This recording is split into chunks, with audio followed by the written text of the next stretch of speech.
fall camp starting around the country, this is the time of the year when quarterbacks are supposed to separate themselves from their competition. Oh, yeah, it's Locked On HBCU. Play my music. You are Locked On HBCU, your daily podcast covering HBCU sports. Part of the Locked On Podcast Network, your team every day.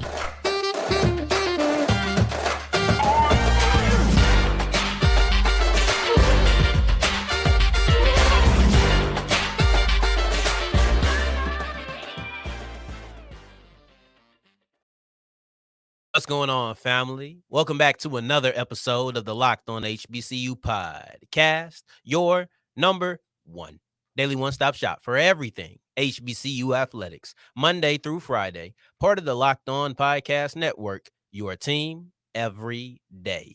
And I, of course, am Darian Gray, a.k.a. the Mouth of the South, Texas Southern alum and former TSU Herald sports editor and contributing writer at USA Today's Saints Wire. I appreciate you for making this your first listen of the day every day. But remember, just because the mic cuts off does not mean that the journey is over. It just means it's time to follow me on Twitter at South Exclusive. Starts with an S, ends with an S. Today's episode is brought to you by LinkedIn. In these days, every new potential hire can feel like a high-stakes wager for your small business, and that's why LinkedIn Jobs helps find the right people for your team faster and for free. Post your job for free at linkedin.com/lockedoncollege. Terms and conditions do apply. We wrap up today's episode discussing the new athletic director, and though many people might be disappointed it isn't Ashley Robinson, I still believe that Prairie View A&M got a good hire. Before that, we'll define the legacy of now Hall of Famer Ken Riley and former FAMU Rattler player and coach. But to start it all off, it is fall. Your season is about to start. You're getting ready to cheer for your favorite team, but right now your school is in fall camp. And I'm going to tell you exactly what I want to see in fall camp.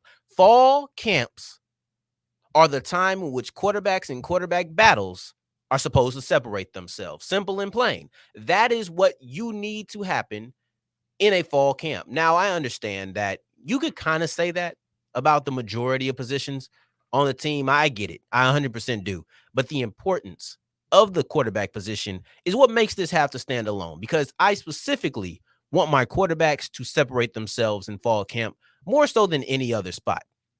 If it doesn't happen, this is what I usually see. If it doesn't happen, if no quarterback separates themselves completely and one is the guy, right? If you don't come out with one player being the guy, most times you'll go through week one, maybe even week two, and they'll do swap out position or possession. So quarterback A might get the first quarter, the quarterback B might get the second quarter, right? And it's usually not more than two. Now, I'll tell you when this actually feels, I want to say it doesn't matter, but usually with bigger schools, when they do things like this, they're facing small schools, right? So it's a little bit different when you're the small school and maybe you're facing a big school. But you look at someone like Jackson State, well, you're facing South Carolina State and you're facing FAMU. I don't think you can really afford to go into week two doing this whole I'm going to have multiple quarterbacks playing if I'm not actually running a two quarterback system. That's a completely different thing, right? Because I think there's a SEAC school who is actually running a two quarterback system this year.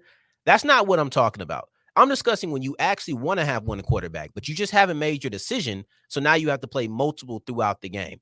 I like my decisions to already be made. To compare that to someone else, to another position, excuse me. If it's a linebacker and I'm trying to decide who I want to be the linebacker, well, switching out linebackers isn't rare. Quarterback, offensive line, those are one of the few positions where you're banking on them to play 100% of the snaps. It's a little bit different of a situation, so I wouldn't completely compare that. Like, I could switch out my safety. I switch out defensive personnel based off what I want oftentimes anyway. So the idea of splitting reps, it's not like it's just a shrug type of thing, because I see it all the time. Even if I weren't in a quarterback battle, a linebacker, a safety battle, I would see it no matter what. But in a quarterback battle, no, I don't want to swap out my quarterbacks. And then here's the other thing. you'll see a lot of times in the spring, or sometimes in the spring, a quarterback will separate himself from the pack, and that's great, because now once fall starts, you don't have to worry about having a battle. That is your starting quarterback all the fall, and you have 3-4 weeks to really get it together and make sure that you have everybody on the same page. And I'm certain that it helps out the other players as well.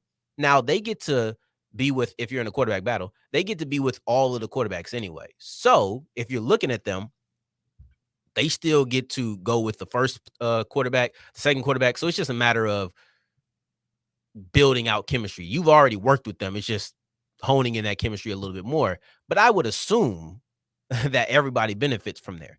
But let's walk it back, and let's kind of run this back real quick, because the tagline is fall camps are when quarterbacks are supposed to separate. Now let's go both ways that we looked at this again, because it is twofold, right? The way I started it is, I'm a little bit concerned if that doesn't happen. This is when I need it to happen. It's imperative that it happens at this moment, because I don't want to be in a situation where I'm playing multiple quarterbacks week 1, week 2. That's not what I prefer to do. I don't think coaches prefer to do it either. It's just kind of a means to an end. I don't know who to pick right now. I need to make the decision. But if I had the choice, I would have made this decision already. Nobody wants to go into the season like that, because there's quarterback battles where 2 quarterbacks are excelling, and it's like, I just can't tell which one is the guy. And there's quarterback battles where no one's excelling, and I just can't tell which is the guy. You come to the same result. They're both tough choices, but one's significantly better for you. A tough choice made out of positivity and a tough choice made out of negativity. And you usually know when that choice is made out of negativity, because the quarterback gets benched partway through the year. Then he ends up coming back, not because the other guy got hurt, just because the other guy wasn't that good anyway. We've seen that happen.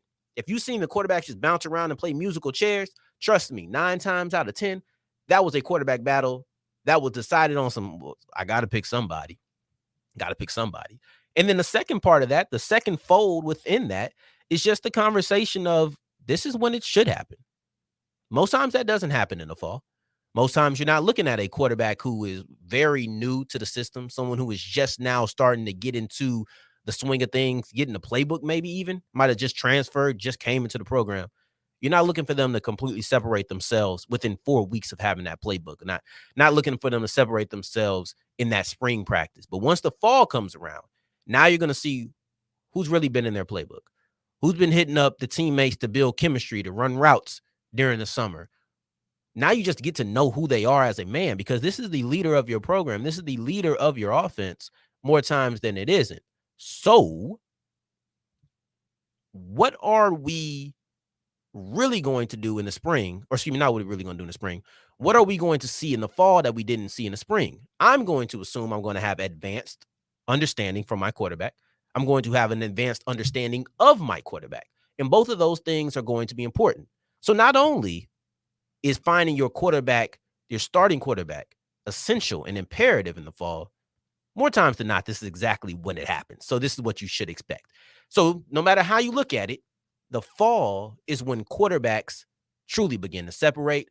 And now let's look at someone who else separated, and that is Ken Riley, the former FAMU former FAMU quarterback, and then professional defensive back.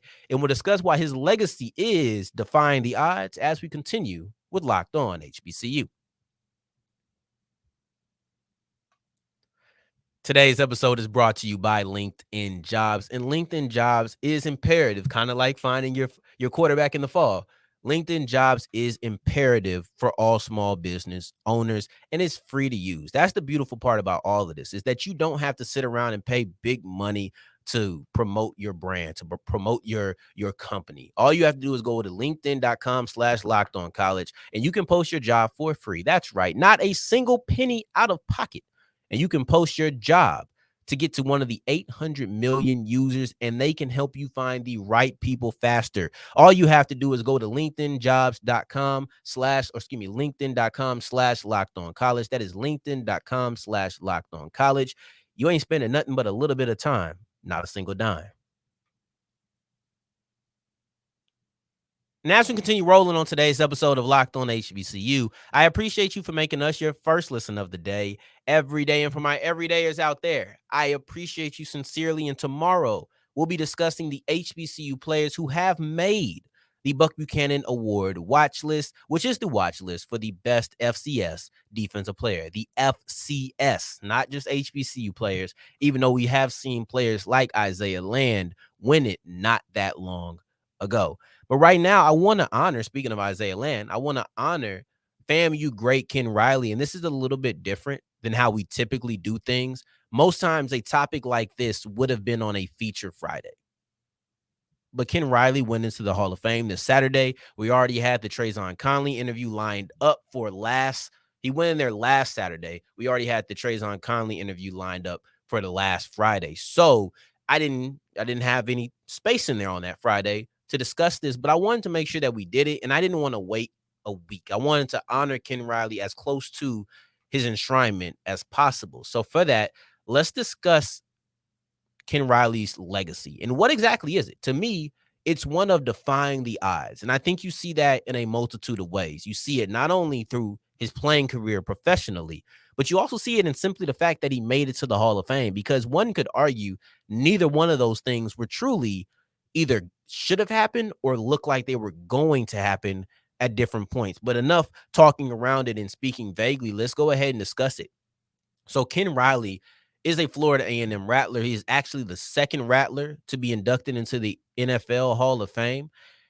And at FAMU, he was a quarterback. And that's where things get a little bit interesting, because he was a quarterback at FAMU. He was drafted by the Cincinnati Bengals as a quarterback. He went into practice as a quarterback. And then either the second or third practice, this is the telling of Mike Brown, who his father was the coach at the time, Paul Brown. Coach Brown walks up to Ken Riley and says, go over there with the defensive backs. You have a natural defensive back movement. I have no idea how he could have possibly seen that. Because it worked out, we'll see he had a great eye for talent. But to me, it's like, how could you see that? How did you know that he would be a defensive back? What about throwing the football made you say this guy could backpedal and he could run? I don't know. Maybe there was other things happening. But the truth of the matter is, when you switch a quarterback on a professional level to defensive back, he's not supposed to be successful. He's not. He's definitely not supposed to turn into a Hall of Famer. He's definitely not supposed to be anything that Ken Riley was, with or without the Hall of Fame designation. You switched a man who had never played defensive back. He said, I didn't do that. It's not like you switched a former defensive back to defensive back. You switched a guy who was a quarterback, a pretty successful quarterback at FAMU, might I add, and said, you know what, you go ahead and play defensive back. And I'll be honest with you, it was probably the best thing for his career, not only because he ended up being a Hall of Famer, but the Bengals had drafted a quarterback, I think 5th overall, but it was somewhere in the first round. I want to say 5th overall. You likely weren't even going to be given the opportunity to beat that guy out if there was no injury. So you kind of went from a position where you had the skill set, but probably no real opportunity, to a position where you had no real skill set, but you had the opportunity. And he quickly developed that skill set, being a starting cornerback in the first year. See, you're not supposed to have the career that Ken Riley had, but you're for sure not supposed to go be the starting cornerback year one after switching over from being a quarterback, right? I know oftentimes we can say it and they sound similar, but trust and believe these things are completely different. I will say that being a quarterback likely helped him, because you had to have an understanding of what everyone did. Even as a linebacker or as a middle linebacker, you have that same thing. But a quarterback, you need to know everything on the offense, and you really need to know everything that the defense is doing so that your offense can work the correct way. It can orchestrate, and it can operate the same way as the coach designed it up to operate, right? So I would say that probably helped him. But still, it's a very difficult task. So that was the first time that he defied the odds. And let's see exactly how he did it. You're looking at a player who has 65 interceptions, which is tied for 5th with Charles Woodson. And he's actually the second most interceptions by a cornerback, only behind Rod Woodson, right? So the Woodsons are real connected to good old Ken Riley. But one thing that I find interesting in just seeing exactly where he landed all time in interceptions is that if you look at the top 5, and I guess 6 because 5 is tied, but if you look at those, Charles Woodson, who was 5th, tied with Riley, is the only player who really played in the modern pass-heavy era. Right? Most of these other guys, I think Rod retired in 03, and I think he's the next player who played the most recent, right? So the Woodsons. But you're looking at the era we live in now is so pass-heavy. But when you look at the players who have played recently, I don't know if anybody's going to come up and crack the top 5. I think you could see Ken Riley top 5 for the next decade. I mean, he's been there since 83. He was a little bit higher than that, actually, before that, because Woodson came in, Rod Woodson came in and knocked him down from 4. I wouldn't sit here and lie to you and make it seem like I watched Ken Riley. Man was retired well before I was even born, probably before I was even thought of. But he defied the odds, being able to achieve what he was able to achieve and be the 5th leader in interceptions in NFL history after being a quarterback, not before he got to the NFL. He was a quarterback in the NFL. That's what you have to remember. It's not like he changed at the end of his FAMU tenure. He was a quarterback running practices as a quarterback. This is something that should not be understated and under discussed. The other way that he made a little bit of defying the odds is making the Hall of Fame. See, he retired in 83. It's been 40 years since he retired, right? Unfortunately, he passed away, so he wasn't able to see this come to fruition. But his son, Ken Riley II, he's out here sending emails. He's creating charts comparing him to other, I think, either Hall of Famers or players of the time, right? Because once you get a certain time away from being a player and retiring and not being in the Hall of Fame, a lot of times it begins to feel as if, all right, he's just not going to get in. See, I felt like he should have never been as successful as he was as a player because, come on, he went from quarterback to cornerback in the NFL. I have to keep stressing that, made that transition as an NFL player significantly more difficult than doing it in college. So for him to be a great player at all, defying the odds, for him to be a great player who goes 40 years before he gets into the Hall of Fame, he has to be in the senior committee because, not because he's an older guy, but because it's been over 25 years since he retired. All of these things, and the fact that they had only been allowing 1 in, and this year they allowed 3, all of these things, I feel like are defying the odds. And the determination that Ken Riley II put in to make sure that his father made it into the Hall of Fame, I think is extremely reflective of the determination that Ken Riley, the football player, had to transition from quarterback to cornerback and actually become an NFL great and now an NFL Hall of Famer. So on this non-feature Friday, but I guess Makeup Monday, right? Memorializing Monday? Nah, we'll just go with Feature Friday, Makeup Monday. So we're just going to rock with that. But on this day, I do want to say that Ken Riley's legacy is one of defying the odds. And moving forward, I want to discuss really quickly about the new Prairie View athletic director and why some people might be disappointed. But this is still a good hire as we continue with Locked On HBCU.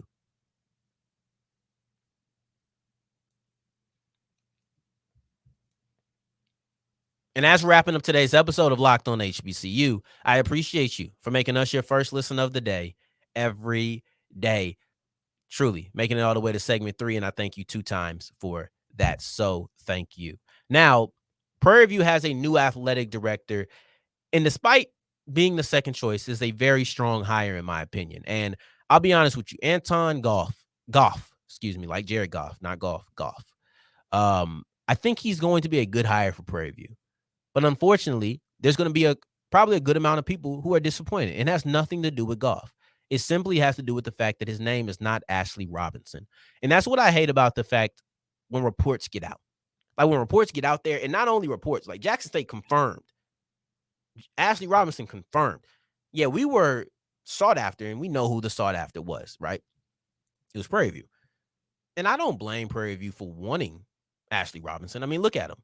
He's done a great job at Jackson State. He did a great job at Prairie View. So they know exactly what he's capable of. And I understand that fans are probably excited, like, oh, we're going to get Ashley Robinson. It doesn't happen. It's the disappointment from Ashley Robinson still lingering that doesn't quite allow you to see that this is a good hire in Anton Goff. Because, listen, I know I'm not everybody's first choice. Nobody is. But at the same time, I would like to never know whose first choice I wasn't, right? Like, I want to just assume in situations, but don't ever confirm my suspicions. Then we have a problem. If I ain't your first choice, that's fine. But why would you tell me this? But when reports like this come out and you're heavily trying to get Ashley Robinson and then you don't have him, you know this is the second choice. But sometimes the second choice is the best decision. You know how many second choices I had? I'll be honest with you. Quick story, because I'm not going to beleaguer the point. I don't know. I'm not going to. We're not doing a second cut. I'm not going to weigh on the point too long. This wasn't my first choice. This ain't the first thing I wanted to do in my life. I'll be honest with you. Sports media is not the first thing I wanted to do in my life. But guess what? As a 25-year-old, the first thing I wanted to do in my life, thank God I didn't do it. I'm so happy that I chose this. Sometimes the second choice is the best choice for you. Sometimes it's the proper fit. You just don't know sometimes. But when you look at what Goff has done, and not to be too deep about it and whatnot, right? And let's just look at what his qualifications are. You're looking at a man who is extremely experienced. He's been 25 years in this game, a quarter century in the athletic administration field. And he's also been the athletic director for an HBCU in Bowie State. So I want to read to you real quick exactly what he did while he was at Bowie State, because I think sometimes seeing someone's qualifications can make you feel a little bit more confident. And I want you to get that Ashley Robinson stench off of you. It's cool, man. Like, it didn't happen, but it's all right. Let's look at what Goff is. He has increased, and this is what he did at Bowie State, and credited by the Bowie State Athletic website. Increased student athletes' academic success rate, raised that actually higher than a percentage of the overall population, the school population. He enhanced the existing facilities, including new football stadium lights, new locker rooms, concessions, and a new HVAC system in the gym. Then lastly, he exceeded fundraising targets through both private donations and governmental lobbying. Now, if I'm not mistaken, PV has one of, I think I've seen them listed as one of the best FCS athletic facilities out there, mostly focusing on their weight room and things of that nature, right? I believe. Well, how do you think that's done? It's done through exceeding fundraising targets through both private donations and governmental lobbying. That's how those things are executed, right? And overall, he's credited with developing and executing strategic plans of the department, which kind of just encompasses all of this. It just kind of puts it all into a belabor. It was either belabor or beleaguer, but I think it's belabor. I think that's what I was trying to say earlier. But that just kind of encompasses all of this together. But it also is a confidence building term. Like when you hear, oh, you executed and developed strategic plans, I can put trust in you to develop and execute strategic plans for us, because that feels more vague. That feels more general and more applicable to whatever the next stop is going to be. So I wanted to add that term on there. But when you look at the facilities, it comes from making money. When it comes to not only sitting back and resting on the fact that those facilities are good, but improving those facilities so that you don't get overtaken as one of the best out, you have to make money. So when you're generating money, when you're improving facilities, when you're increasing the graduation rate of your student athletes, when you're winning championships, because they did that as well, you're checking all the boxes as an athletic director. And you checked all the boxes as well. Check segment 1, check segment 2, check segment 3. Check making this your first listen of the day every day. I appreciate you for doing that. I will repay you by coming back tomorrow, discussing the Buck Buchanan Award watch list, which features multiple HBCU players, and we'll be breaking down that list. But until then, I appreciate you. Take care. Stay blessed. Peace.